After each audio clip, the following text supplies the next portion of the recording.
Hello दोस्तों, मैं Ahmad Ryan अमन block के काशी के तरफ से आप सभी भाइयों को आदाब, सलाम, नमस्ते।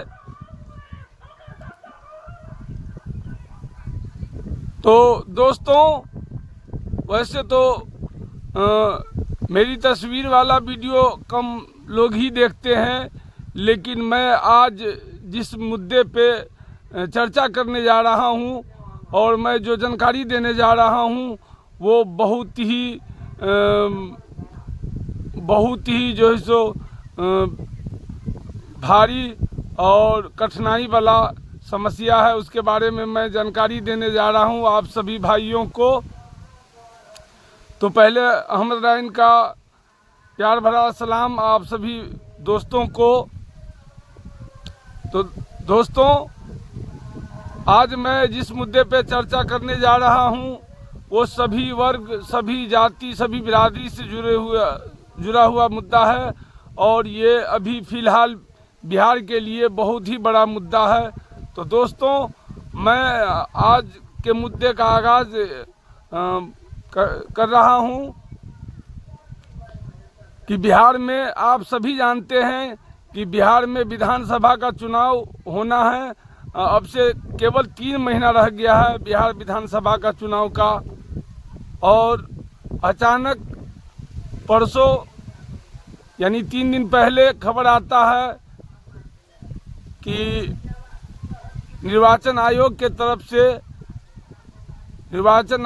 तरफ से जो है सो एक ऐलान होती है, मीटिंग होती है और जानकारी दी जाती है। जो भी इलेक्शन का जो कर्मचारी है जो चुनाव आयोग के अंतर्गत आता है, तो उसमें पूर्ण विचार वोटर लिस्ट का निरीक्षण का काम का शुरुआत हुआ है। तो मैं उसमें कुछ खास बिंदुओं पर नज़र रखना चाहता हूं कि जैसे आम लोगों के मन में बसा हुआ है कि आज न कल तो कई बार मुद्दा उठ चुका है एनआरसी का। तो इस तरह का जो है सो मसला मसाइल कई बार जो है सो भारत में उठा है और दबा भी दिया गया है। तो मैं पूर्ण रूप से तो मैं नहीं बता सकता हूं और न कह सकता हूं, न मेरे पास जानकारी है कि ये एनआरसी है। लेकिन जैसे बिहार के जो विपक्षी दल है या भारत के जो विपक्षी दल है, उन्होंने प्रेस कॉन्फ्रेंस करके लोगों को जागरूक करने का काम किया है और संदेह के नज़र से देखा जा रहा है ये जो वोटर लिस्ट को जो है सो फिर से बनाने का काम शुरू किया जा रहा है, जांचने का काम शुरू किया जा रहा है। तो मैं सरल भाषा में आप लोगों को बताना चाहता हूं कि असल में जो वोटर लिस्ट में जिन लोगों का नाम है अभी तक, उनके लिए इस निरीक्षण कार्य में बदलाव किए गए हैं और बदलाव इस तरह से है जो लोगों के लिए मुसीबत बनने जा रही है। और बहुत बड़ा मुसीबत समझिए कि ये 25 दिन के अंदर में सभी आदमी को जो है सो उन मुसीबत से, उन कठिनाइयों से गुजरना पड़ेगा। तो हमारा इलेक्शन कमीशन के द्वारा जो रास्ता बताया गया है या विधि बताया गया है निरीक्षण का, तो जान लीजिए कि 3 कैटेगरी में, मेरे जानकारी के अनुसार 3 कैटेगरी में बांटा गया है इस चीज़ को। कैटेगरी ये है कि 1956 से 1987 तक जो भी वोटर है उनके लिए अपना डॉक्यूमेंट और एक फ़ोटो देना होगा, और 1987 से 2003 तक जो भी नए वोटर बने हैं 1987 से लेके 2003 तक, उन वोटरों को जिनका नाम वोटर लिस्ट में है उन्हें अपना जन्म प्रमाण पत्र और माता या पिता दोनों में से किसी एक का जन्म प्रमाण पत्र मांगा जाएगा।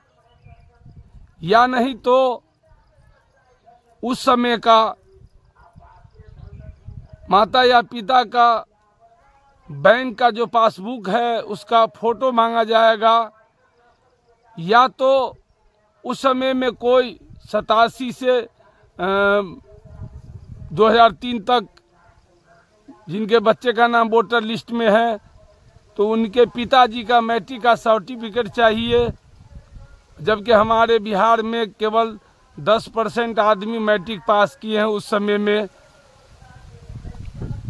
और आपका फ़ोटो 1987 से 2003 तक के वोटर के लिए अपना जन्म प्रमाण पत्र दिखाना होगा, और माता पिता का कोई भी एगो प्रूफ जो सरकार के द्वारा जारी किया गया है, 11 ठो डॉक्यूमेंट दिया गया है, उसमें आम आदमी के पहुंच से बहुत दूर है, आम आदमी के पहुंच से बहुत दूर है।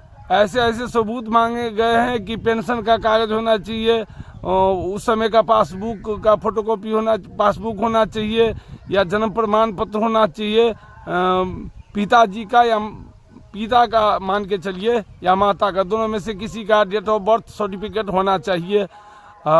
तभी आप वोटर लिस्ट में अपना जगह बना पाएंगे, अन्यथा आपका वोटर लिस्ट से नाम काट दिया जाएगा।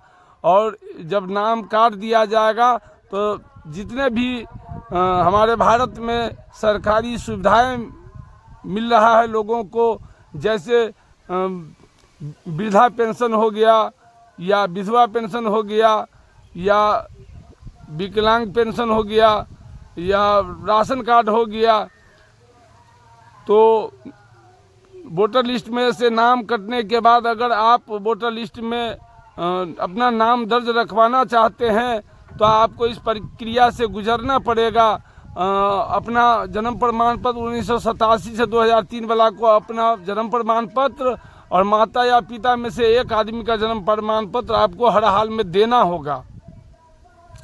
और अब चले आइए 2003 से लेके अब तक जो भी 18 साल के हैं और जो वोटर बने हैं या बनने जा रहे हैं, उनके लिए अपना डेट ऑफ बर्थ सर्टिफिकेट चाहिए, जिसको हम जन्म प्रमाण पत्र कहते हैं, और माता पिता दोनों का जन्म प्रमाण पत्र चाहिए। जो 2003 से अब तक जो भी 18 साल के बालक हैं, 18 साल का नौजुवक है, या 2003 से अब तक जो भी नए वोटर बने हैं, उनको वोटर लिस्ट में अपना नाम सही रखने के लिए अपना जन्म प्रमाण पत्र और माता पिता दोनों का जन्म प्रमाण पत्र चाहिए, तभी आपका वोटर लिस्ट में नाम मुकम्मल तौर पे रहेगा, नहीं तो आपका नाम काट दिया जाएगा। तो ये 3 क्राइटेरिया है। 1956 से 1987 के बीच में केवल आपका प्रूफ चाहिए, 1987 से 2003 तक आपका प्रूफ चाहिए, और आपका पिताजी का प्रूफ चाहिए, और 2003 से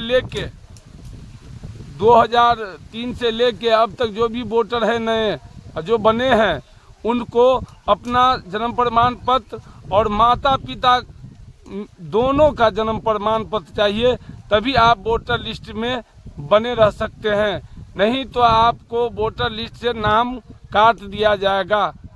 तो जैसे मैं समाचार पत्रों में पढ़ता हूँ तो यही लगता है कि सीधा रास्ता से नहीं तो उल्टा रास्ता से एनआरसी के तरह इस चीज़ को जो है सो डील किया जा रहा है।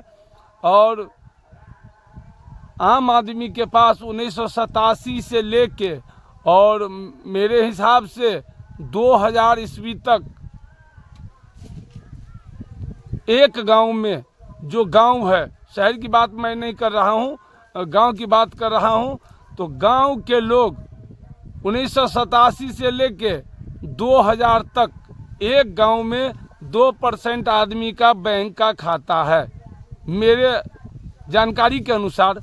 बाकी गलत भी हो सकता है, लेकिन जितना मैं जानता हूँ कि 1987 से लेकर 2000 तक एक गांव में केवल 2% आदमी का बैंक में खाता था। उसके बाद थोड़ा थोड़ा बढ़ते गया।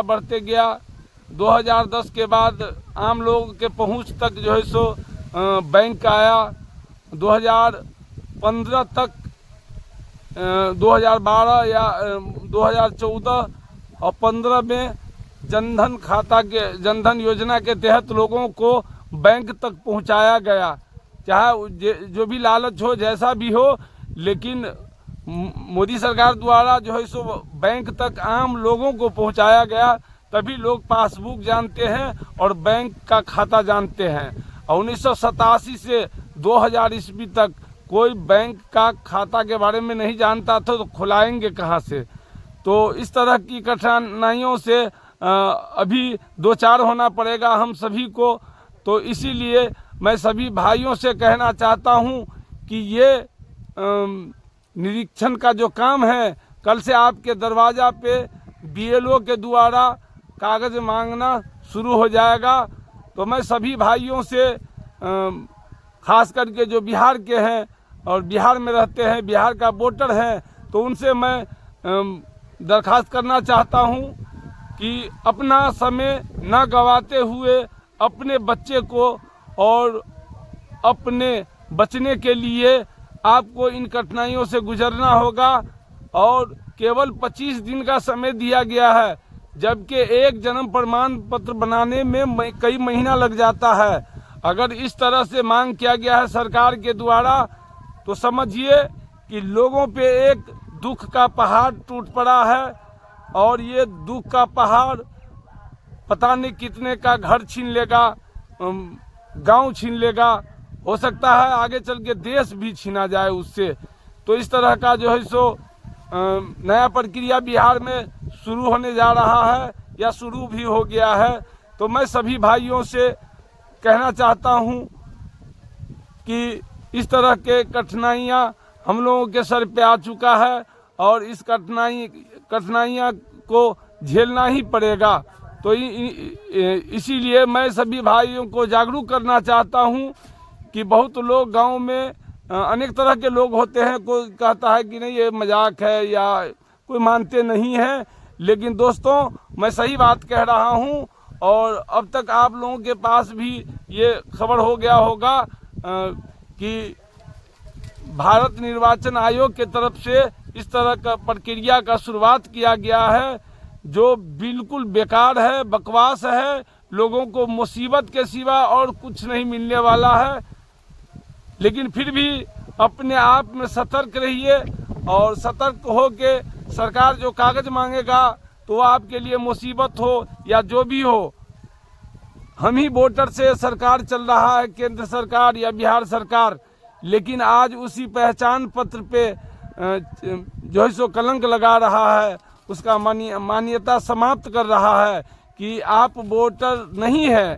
जबकि हमारे ही वोट से केंद्र में भी और स्टेट में भी दोनों जगह का सरकार चलता है उसी पहचान पत्र के द्वारा। लेकिन उस पहचान पत्र के द्वारा जो हम वोटिंग किए हैं, उस वोट से राजा बने बैठे हैं, चाहे वो स्टेट का गवर्नमेंट हो या केंद्र का गवर्नमेंट हो। लेकिन आज उसी वोटर को, उसी वोटर लिस्ट को चुनौती दिया जा रहा है कि हम इसको वेरीफाई नहीं कर सकते हैं।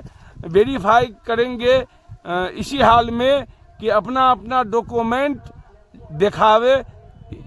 इसीलिए मैं सभी लोगों से कहना चाहता हूं, अपील करना चाहता हूं, दरख्वास्त करना चाहता हूं सभी दोस्तों से, बहनों से, भाइयों से, चाचा से, चाची से कि ज़्यादा से ज़्यादा मेरे वीडियो को शेयर करें और हर आदमी के पास पहुंचाए कि लोग जागरूक हो, जल्दी से जल्दी जागरूक हो और कुछ कागजात अपना बनाएं, अपने बच्चे को बनाएं, अपना बाल बच्चा के भविष्य के लिए और अपने भविष्य के लिए जो है सो बनाएं। ये बहुत खतरनाक कानून लगाया गया है जो आम आदमी के समझ से बाहर का चीज़ है।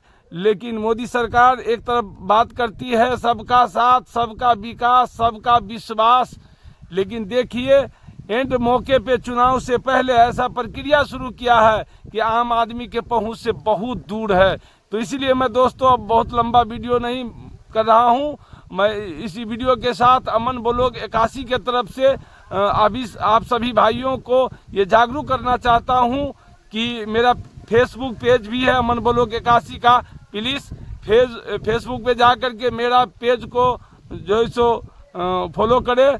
और मेरा फेसबुक पेज है अमन ब्लॉग 81 और यूट्यूब भी है अमन ब्लॉग 81।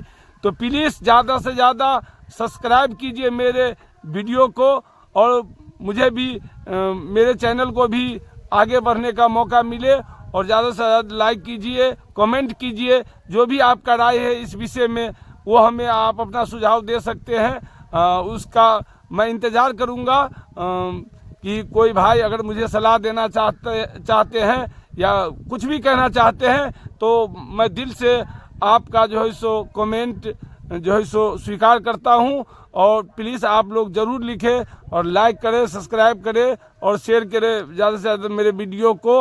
और अहमद रैन के तरफ से आदाब, सलाम, खुदा हाफिज़। आप लोग जागरूक रहिए और अपना कागज़ पत्तर को टंच कर लीजिए। खुदा हाफिज़।